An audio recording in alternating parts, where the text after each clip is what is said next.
Sah Baskom. Ayah menurut kebanyakan anak adalah sosok yang tegas dan berwibawa. Begitu pula menurut si Udin seorang bapak baginya bukan sekedar tegas, berwibawa tapi juga kadang bikin emut-emut alias deg-degan. Bagaimana tidak si Udin sering dihadapkan kepada hal-hal yang membuat nyalinya ciut oleh didikan bapaknya.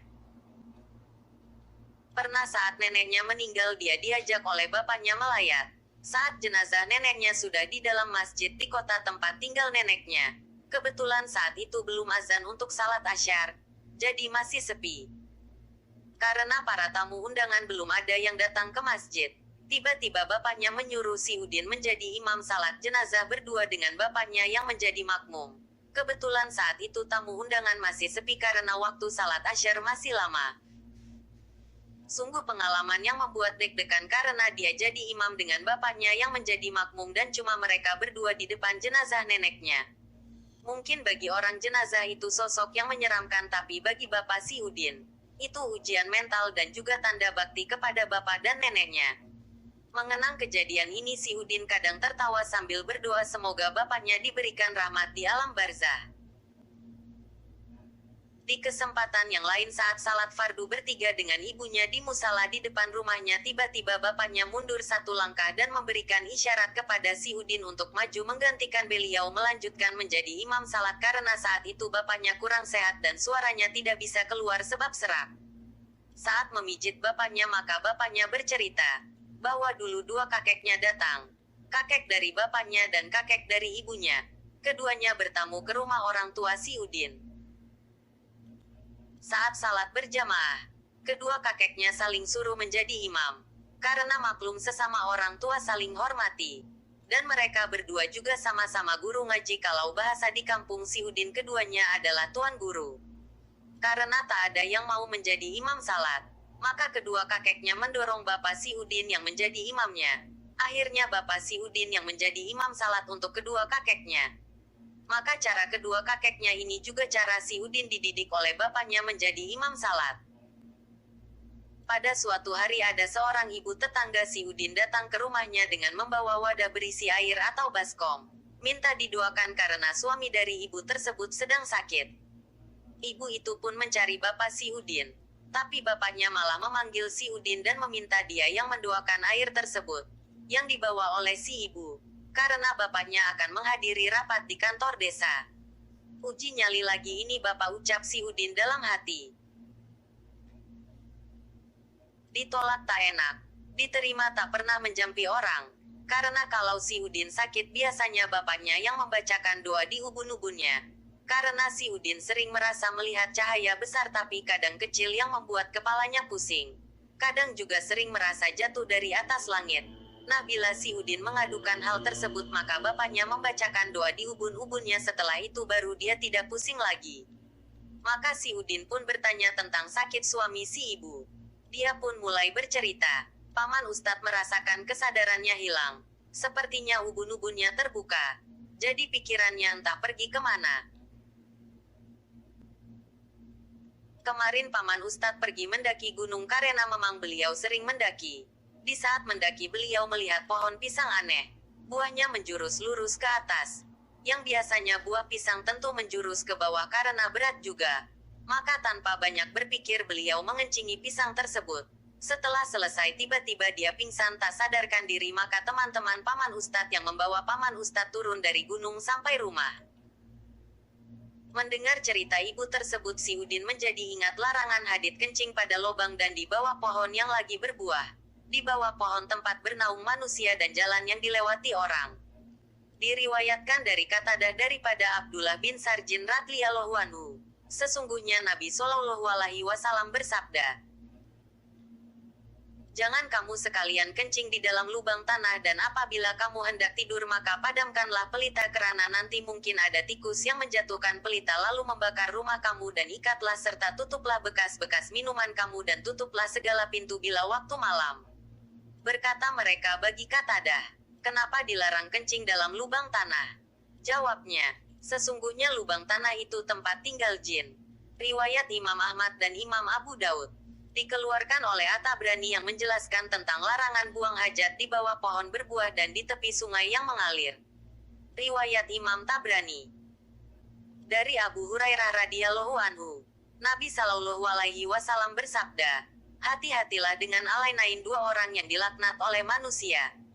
Para sahabat bertanya, "Siapa itu alainain dua orang yang dilaknat oleh manusia, wahai Rasulullah?"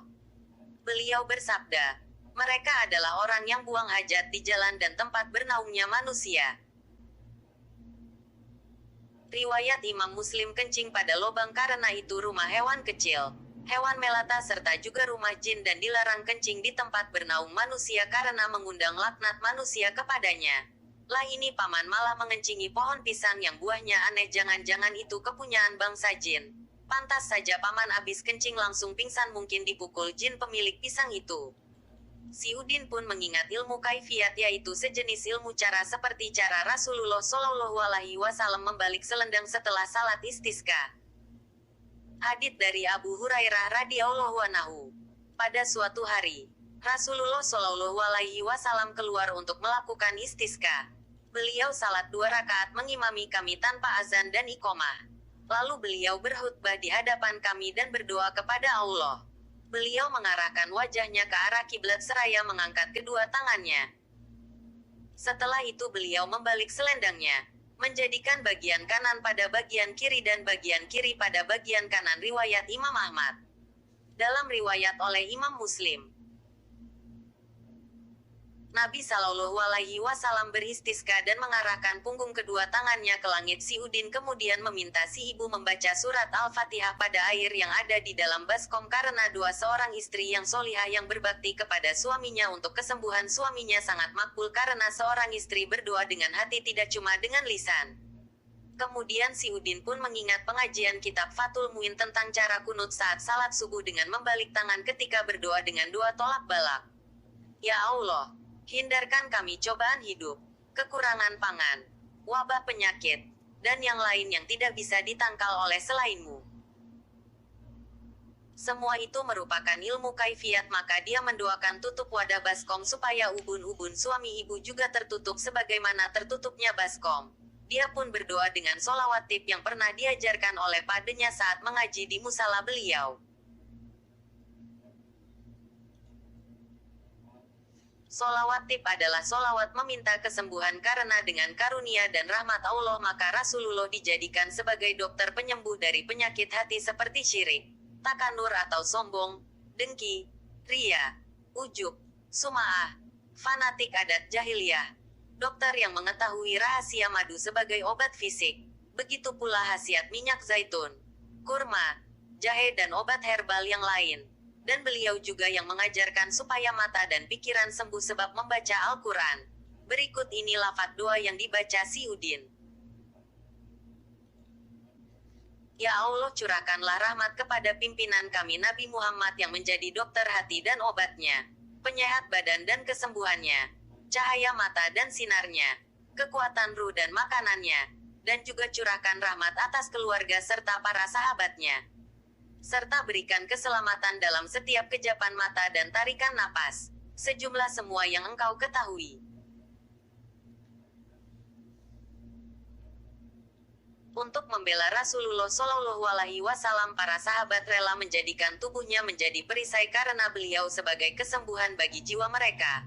Mendengar beliau lapar maka Umar menangis, bahkan gunung Uhud meminta Rasulullah Shallallahu alaihi wasallam mendoakannya menjadi gunung emas untuk kebutuhan perjuangan beliau. Bilal pun tak sanggup azan setelah beliau wafat. Melihat beliau menangis dan sedih maka para penjaga Arasy lupa dengan bacaan tasbihnya. Obat apalagi yang Allah ciptakan lebih mujarab dari kekasihnya Rasulullah Shallallahu alaihi wasallam. Setelah beberapa hari si ibu pun datang mengabarkan bahwa suaminya sembuh. Dan adat di kampung, orang kadang membawa hadiah semampunya sebagai tanda syukur telah dibantu. Si Udin kalau ingat bapak kadang menjadi tertawa sendiri karena bapak tahu saja kelebihan dan kekurangan setiap anak-anaknya. Demikianlah salah satu di antara 70 buah kisah yang menjadi sub-sub judul dalam buku ini. Semoga kisah-kisah dalam buku ini menjadi sumber inspirasi dan juga bermanfaat untuk para pembaca. Amin. Wassalamualaikum warahmatullahi wabarakatuh.